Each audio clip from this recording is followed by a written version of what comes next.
Hello, everyone. As she mentioned, I'm Aaron with Silver Lion Student Loan Advisors. So today we're going to speak about federal student loans with an emphasis on historical programs or legacy programs, student loan forgiveness, general student loan forgiveness, as well as public service loan forgiveness. We'll speak about the SAVE program and the current situation as far as the courts are concerned with the SAVE program. We'll also speak about TEPSLF, which goes along with public service loan forgiveness for those who may have missed some of the temporary programs that were out. We'll speak about defaulted loans and how to bring them back into good standing, specifically with the Fresh Start program. And we'll speak about timelines and deadlines for each. And we'll also answer any questions anyone has.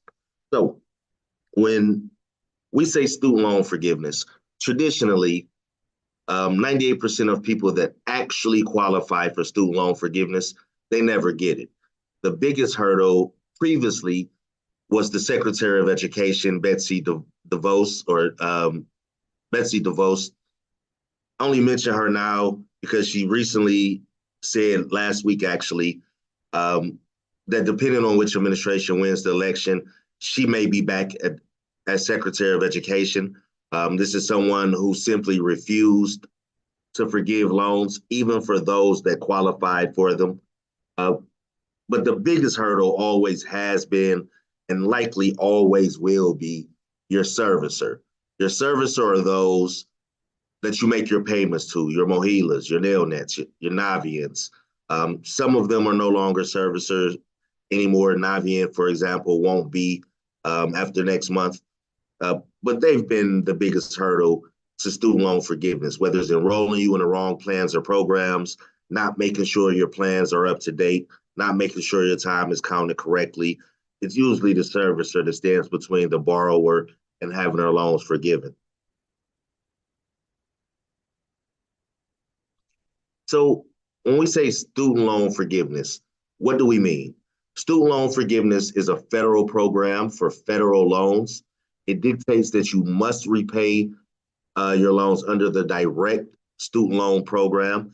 For example, FIFO loans, Parent Plus loans, Perkins loans. None of these loan types on their own qualify for forgiveness, although they all can be made to qualify. Student loan forgiveness dictates you either make 120 qualified payments if you qualify for public service loan forgiveness, 240 qualified payments if you do not qualify for public service loan forgiveness and you have undergraduate loans, or 300 payments for those that do not qualify for public service loan forgiveness and have graduate loans. A qualified payment is a payment made under a qualified plan or an income-driven repayment plan, to be more specific.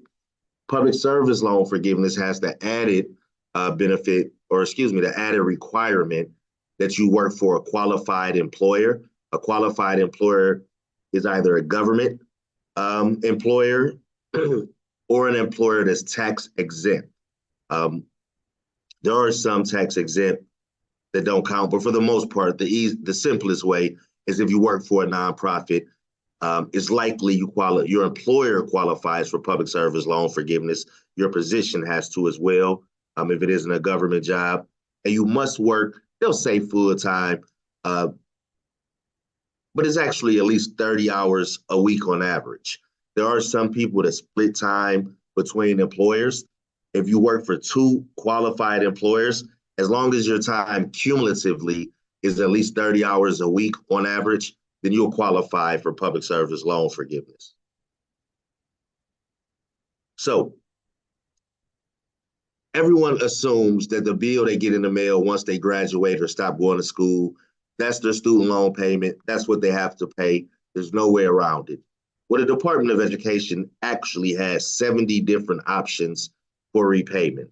The bill you get in the mail is just the default plan or a standard repayment plan. We have here a family of five with around $50,000 of student loan debt, and they make about $55,000 a year. If you look on the left, just your default bill that you get in the mail or a standard repayment plan is likely would be about $530 a month. Over the course of repayment, the Department of Education would expect you to have paid almost $64,000 back, even though you only borrowed 50.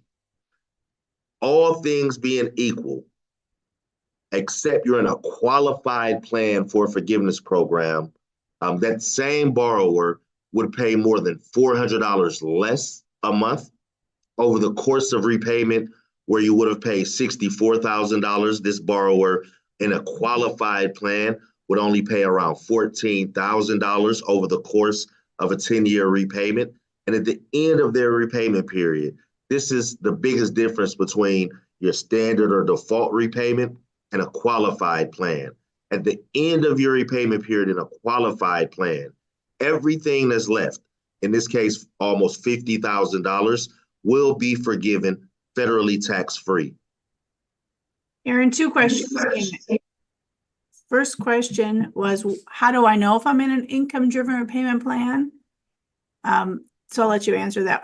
The second one is loan forgiveness taxed? I'll throw them both out. You can answer them. So loan forgiveness has always been federally tax-free. There are 6 states that will tax you at the state level, but it's always federally tax-free. And I'm sorry, what was the first question? How do I know if you're in an income-driven repayment plan? That's a good question. Usually you'll know by the amount that you pay. If you can see the differences here, this is almost a $400 difference, but it'll say the name of your plan. Everyone gets a plan letter, whether you've enrolled into a qualified plan or not. If under the terms of your plan letter, where it shows your monthly payment, if it says for 240 months or more, or even 120 months or more, you're not in an income-driven repayment plan. Technically, income-driven repayment plans or qualified plans, they're only for 12 months at a time. They have to be recertified every year. If you do not recertify your plan, they'll take that payment price away from you and give you the default or standard repayment price. So a good way to know is to look on your plan letter. The best way to know is to have your loans reviewed, and we'll be more than happy to tell you what plan you're under. Aaron, I know you've mentioned this in other webinars, but what percentage, and I know this is a guesstimate, but of people who are in income-driven repayment plans do not recertify and are moved back to the standard repayment plan? Virtually no one recertifies. 90% of people that mess up their income-driven repayment plan is because either they forget to recertify, or most likely, they don't know you have to recertify. For years, decades even, the servicer simply didn't tell people your plan was for 12 months at a time.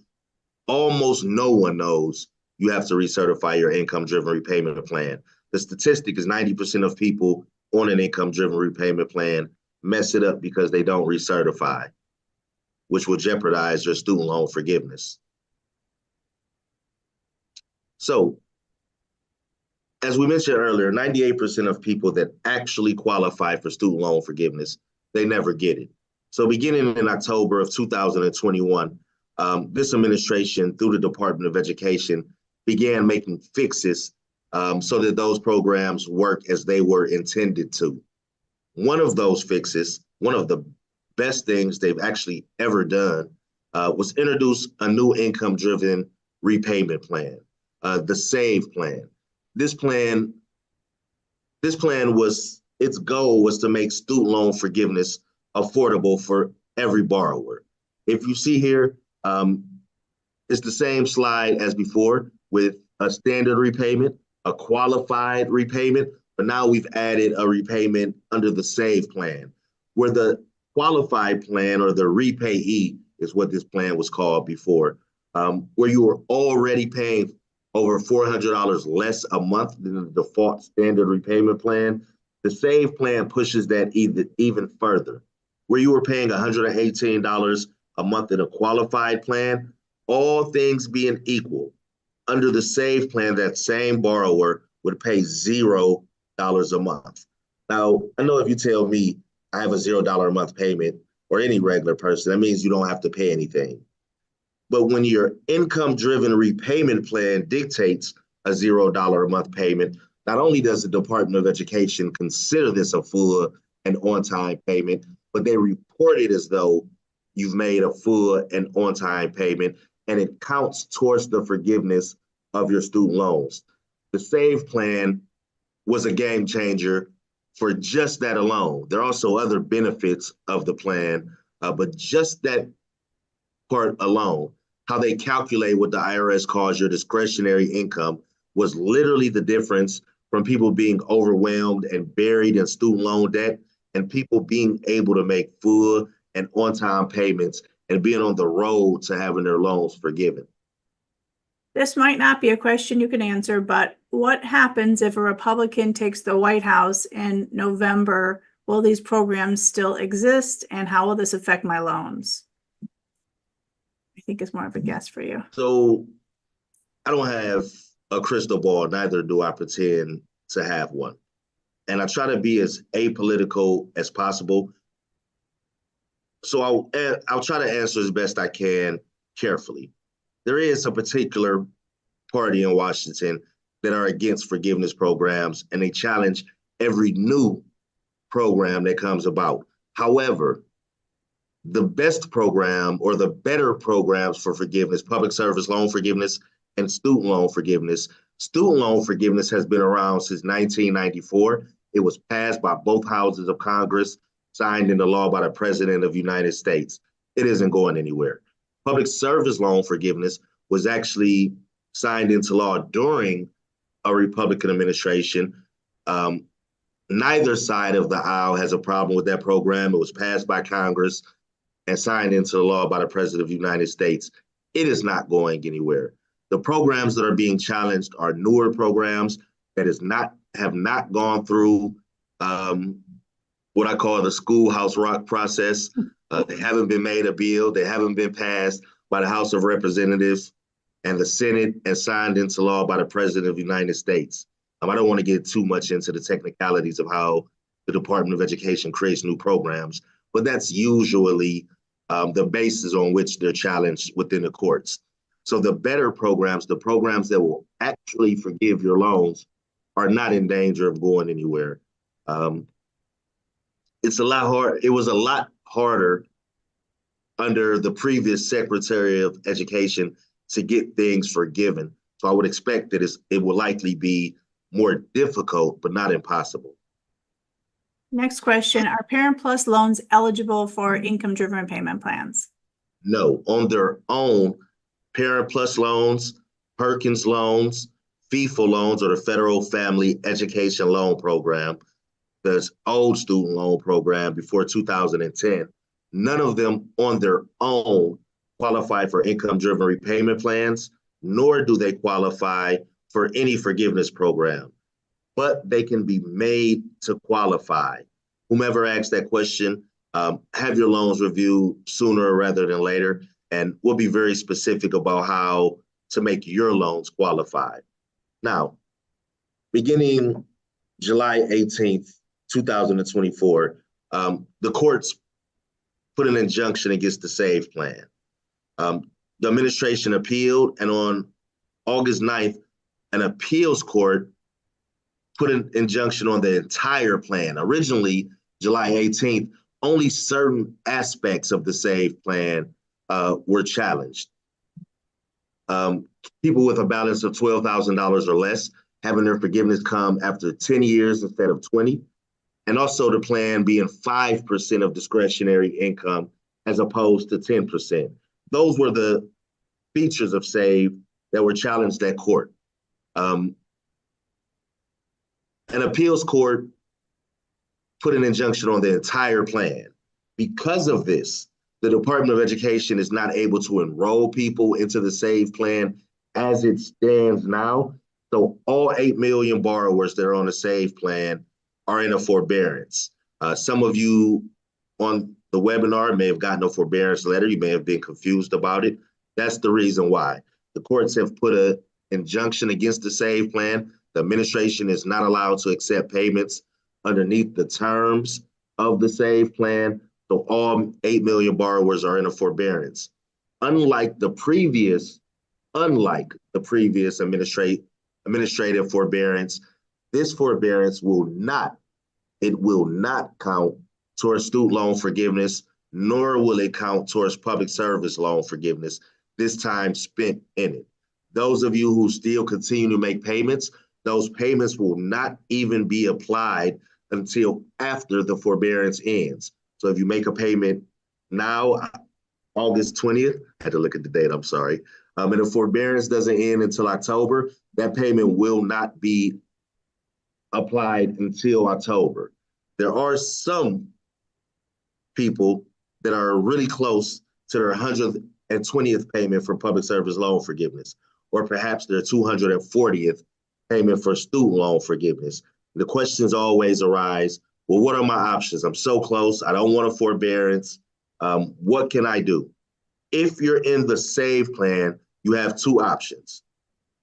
Once the forbearance ends, you can do what's called a buyback.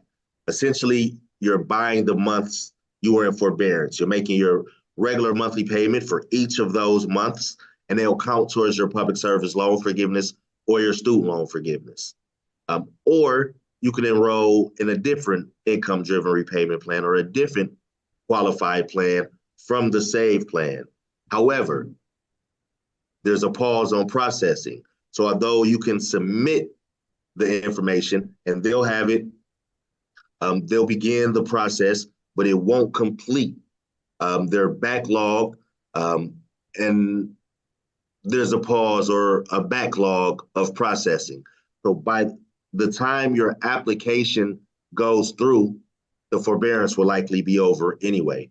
So what we've been advising our clients, just hold tight. This forbearance has a $0 interest associated with it, so your student loans won't continue to grow while you're in it.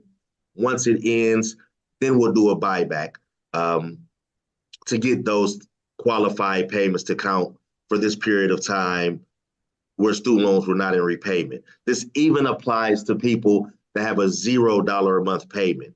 This time isn't going to count for you, but we'll be able to buy back the time. I use air quotes because you don't have to actually pay anything for a $0 a month payment. You just have to apply for it.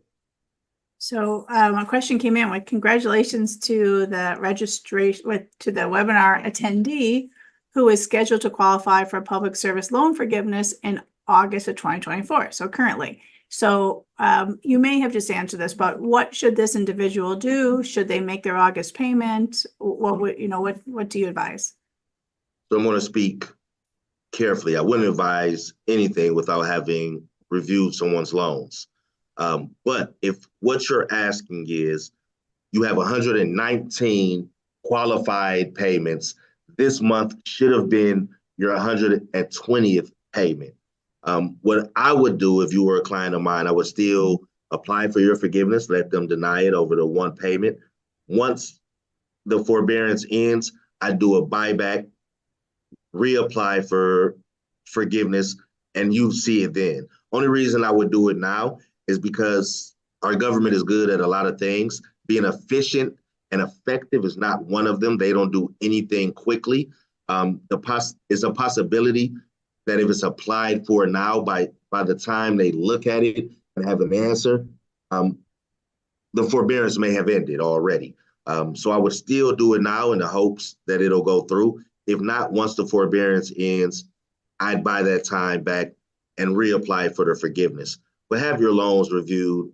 You actually may already have all the time that you need, and you just don't know it.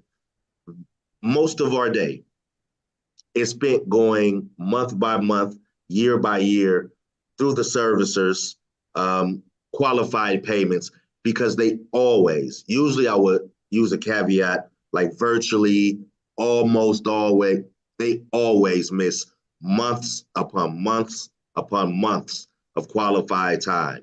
So it's extraordinarily likely that you already have that extra month that you need.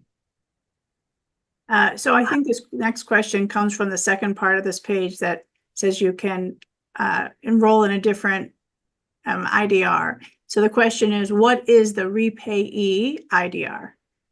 So repayee doesn't exist anymore. Repayee was an income-driven repayment plan. it was replaced by the SAVE plan. The SAVE plan is the repayee plan. They added benefits to it, and they also recalculated how it calculates your monthly payments. So with income-driven repayment plans, your payments, they're based off what the IRS calls your discretionary income. They take what you make in a year, your adjusted gross income, plus your family size, the difference between that and 150% of the poverty line. The SAVE plan raised that to 225% above the poverty line. Essentially, what that means is the first $32,500 of your income was exempt from the calculation for a single individual. The first $67,000 for a family of four because of that. And the plan, so you take that number, you divide it by 12. The plan was 5% of that number as opposed to 10. Repayee was replaced by the SAVE plan. So every forgiveness program that we discussed, it dictates you make qualified payments. The only way you're able to make qualified payments is if your loans are in good standing. Good standing means that you've kept up with the payment plan that you've agreed to repay your loans under. If you have not kept up with it, if you have not made a payment in 270 consecutive days, your loans are no longer in good standing. They're in default, which means A, they're no longer with the Department of Education. A collection company now holds your loans. B, they charge you 24% interest, 18% compounded every single day. The collection company, also, if you're someone who receives an income tax return, they'll offset that income tax return. I use air quotes because they don't offset it. They take the whole thing. They'll only apply between $5 and $50 to the usually interest or fees of your student loans. The rest they'll keep as a collection fee. This collection company will only tell you of one option to get your loans out of default. They'll tell you about a rehabilitation program, which is a 9-month program where you negotiate a fair and reasonable monthly payment to this collection company. The problem is they're a collection company. So more often than not, what we've noticed that they do, they're able to resell your debt up until after the 5th month of the rehabilitation program. So you'll make your first payment, second payment, third, fourth, fifth. You'll go to make that 5th or 6th payment and your loans are no longer with this collection company. Not only do you have to find which collection company now holds your loans, but you'll have to begin the rehabilitation program all over from day one. And that isn't even the worst part. The worst case scenario with defaulted loans is the last stage of default or garnishment. This is an actual judgment against you in a court of law. They'll take 15% of every taxable income you receive. It'll be taken right out of your paycheck, whether it's employment income, unemployment income, Social Security income, some investment income. Any taxable income that you receive, they'll get 15% of it first for the foreseeable future. It's extremely difficult and extremely expensive to get out of garnishment. A lawyer here in Ohio would typically charge between $3,000 and $5,000. I can only imagine what they charge in some of the larger markets. We are able to help you with garnishment. We aren't nearly as expensive as a lawyer would be, but it's always best to catch defaulted loans before they go into garnishment. So one of the temporary programs the Department of Education offered to help do so is the Fresh Start program. Whereas before you had to go through a 9-month rehabilitation program to get those loans out of default, the Fresh Start program will bring them back into good standing in about a billing cycle or about a month. It'll remove the negative marks from your credit. It also has the ability to automatically enroll you into a qualified plan so that you could begin making qualified payments. This is the best program as far as defaulted loans that they've ever introduced. Unfortunately, we're just about at the end of it. The program does end at the end of September this year, 2024. Aaron, a quick question came in about when you were talking earlier about student loan forgiveness being tax-free, and I know there's 6 states. Do you know offhand which 6 states those are? Or Yes, okay, alphabetically. They're the same 6 states that challenged the Biden-Harris forgiveness that was thrown out. Iowa, no, I don't want to name them off the top of my head. okay. I would guess that it sounds like they're red states. So is California not one of those states? California most certainly is not one of them. They are all states that have Republican governors. Indiana is one of them. Alabama, Arkansas, none of the coastal states, and no state that has a Democratic governor. There's only 6. I'll get the exact list and we'll send it out. So again, 98% of people that qualify for public service loan forgiveness, they never get it. Usually with public service loan forgiveness, the reason is because while you as the borrower qualify for the program, your loans do not. They're not in the right plan, or they aren't the right loan program. Now, while they can be made to qualify, usually with public service loan forgiveness, you have to begin that program from day one, when both you as the borrower and your loans qualify for them.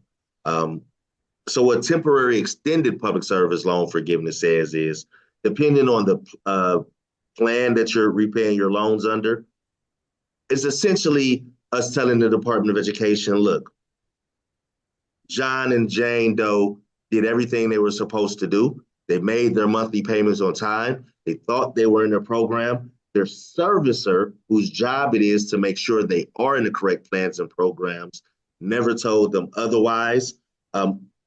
They've made 120 qualified, what they thought to be qualified payments.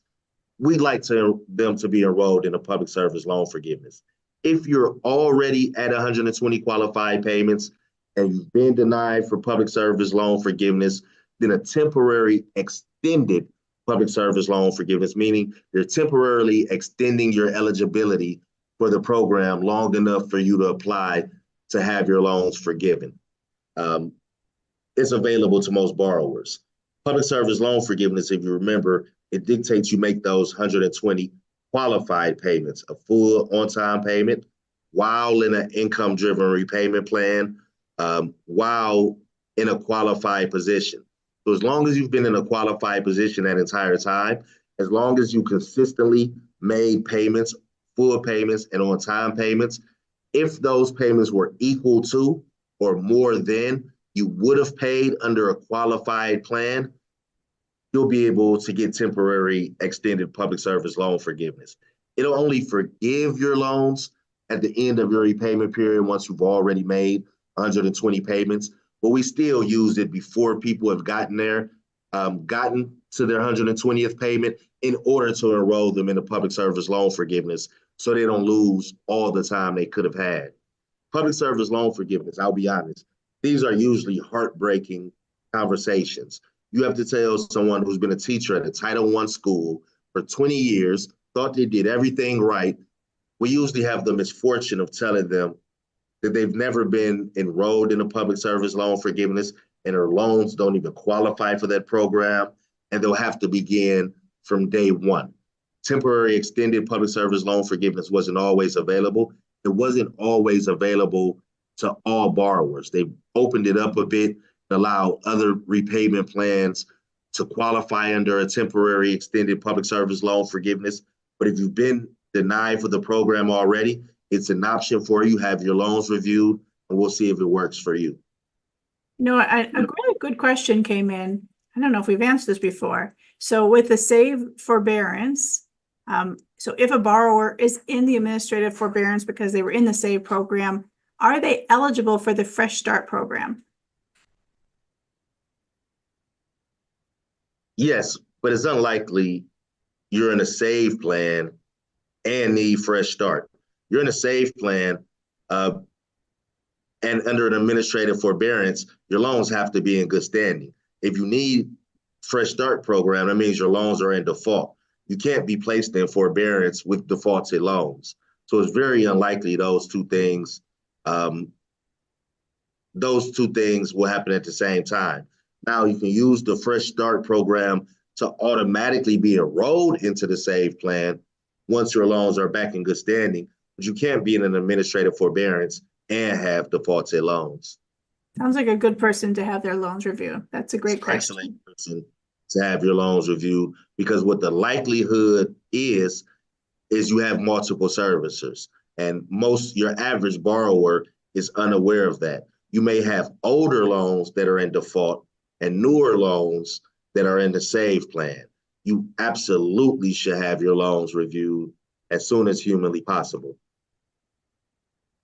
So, program dates and deadlines. The only deadline right now is the Fresh Start program. It ends at the end of September at 11:59 p.m. Eastern Standard Time. If your loans are in default, you do not want to miss the Fresh Start program. It's the fastest way and also the most efficient way to take your loans in default with a collection company and return them to good standing with the Department of Education. You do not want to deal with the collection company at all if you're able to do otherwise. If you even think you may have a loan in default, have your loans reviewed immediately. So a question came in about public service loan forgiveness and the qualifying employer. So an individual has worked for both a nonprofit and for-profit over the years. How does she figure out the payments that she has? She's currently working for a nonprofit, the qualifying payments that she has towards loan forgiveness. The easiest answer is have your loans reviewed. We'll go through the entire history of your loans and see which payments are qualified or not. The more complicated answer is, if you currently qualify for public service loan forgiveness, there is a possibility through a temporary extended public service loan forgiveness that we can get that time retroactively. But you have to currently qualify for public service loan forgiveness. You cannot be enrolled into the program, nor can you request forgiveness or apply for forgiveness if you do not currently qualify for the program, which actually was a great segue into what it is we're able to do to help. So I'm sure you've heard over and over us throughout this, me saying have your loans reviewed. That's the very first thing we would want to do. Without reviewing your loans, everything else is either a generalization or we're speculating, which we would prefer not to do. We'll review your loans. We'll tell you what, if anything, stands out to us. We'll make a suggestion as to what we think you should do. We'll run a projection based on that suggestion.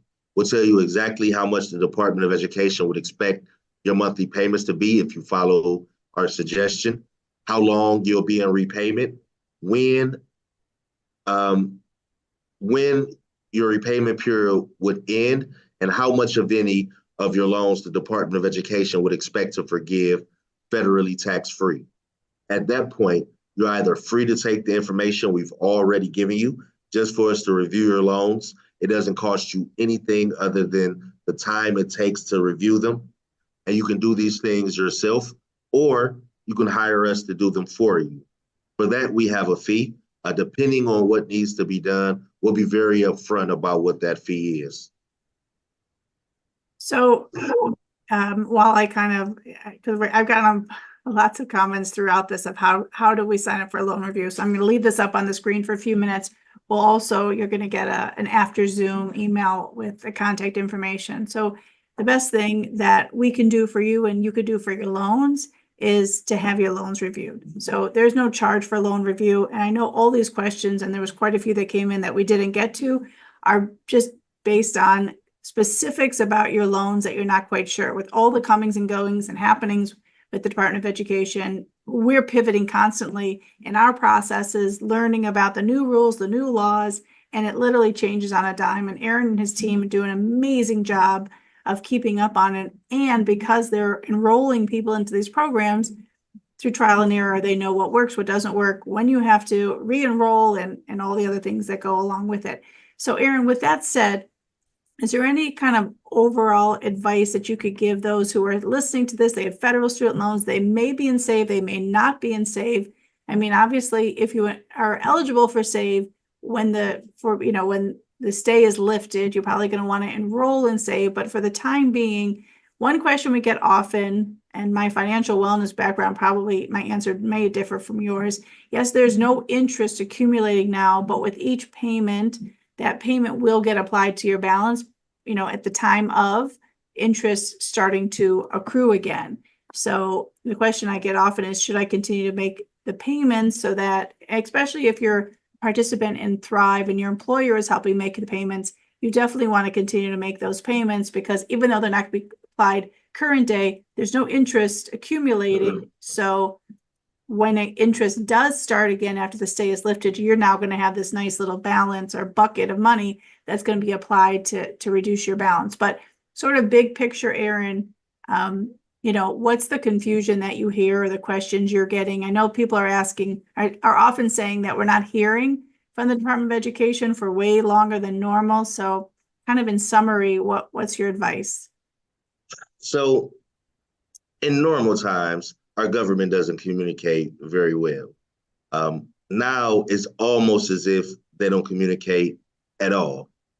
My biggest piece of advice is they're going to frustrate you.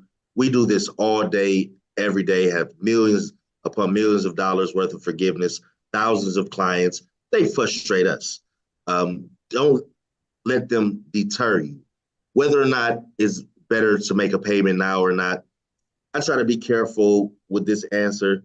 In this role, I am not your financial advisor. I'm your student loan advisor. If it's affordable and you're able to, and it just makes you feel better to continue to make that payment, it won't hurt.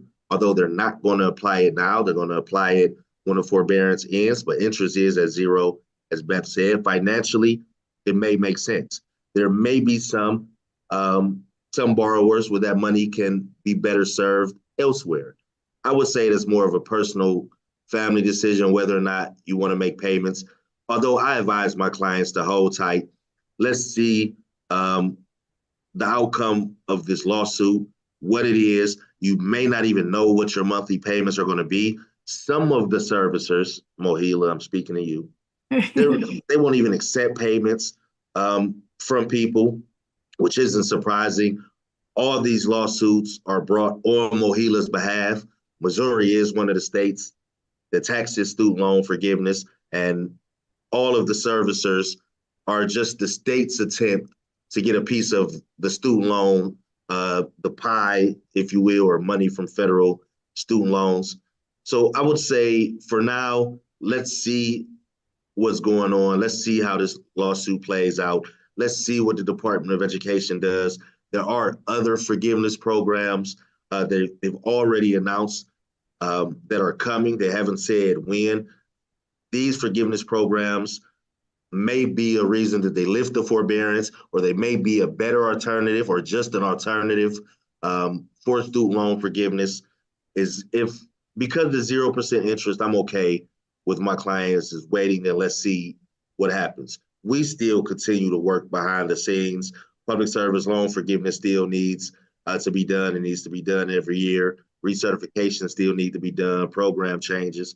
So we'll still work on your behalf, but don't let the politicians in Washington worry you and stress you out.